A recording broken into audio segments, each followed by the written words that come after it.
വാർത്തകൾ തുടരുന്നു. ജപ്പാ school of മ്യൂസിക്കിന്റെ ആഭിമുഖ്യത്തിൽ 32ാം വാർഷികാഘോഷങ്ങളുടെ ഭാഗമായി 6 മണിക്കൂർ സംഗീത യജ്ഞമായി ത്യാഗരാജോത്സവം സംഘടിപ്പിച്ചു. മാഹി ആനവാതുക്കൽ ക്ഷേത്ര സന്നിധിയിൽ നടന്ന പരിപാടി കലൈമാമണി ചാലക്കര പുരുഷു ഉദ്ഘാടനം ചെയ്തു. ക്ഷേത്രം പ്രസിഡന്റ് സജിത് നാരായണൻ അധ്യക്ഷത വഹിച്ചു. അഡ്വക്കേറ്റ് ഇ നാരായണൻ നായർ വിശിഷ്ട അതിഥിയായിരുന്നു. സംഗീതജ്ഞൻ Manalil Mohanan, S Sheela, Premkumar, K M Harimohan, Shaiju എന്നിവർ സംസാരിച്ചു.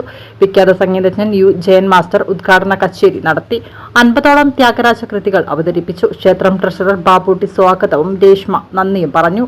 മെയ് ആദ്യവാരത്തിൽ ജപ്പാ സ്കൂൾ ഓഫ് മ്യൂസിക്കിന്റെ 32ാം വാർഷികാഘോഷം വടകര ടൗൺ ഹാളിൽ വെച്ച് നടത്തുന്നതായിരിക്കും.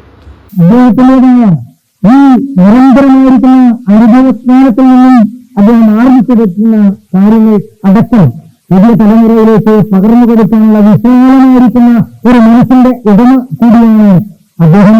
തീർച്ചയായും അദ്ദേഹത്തിന്റെ ശിഷ്യന്മാർ പാടുന്നത് കേൾക്കുമ്പോൾ നമുക്കറിയാം ആ കുട്ടി ആരുടെ ഏത് ഗുരുവിൽ നിന്നാണ് അത് ആർജിച്ചിട്ടുള്ളത് എന്ന് നമുക്കറിയാം.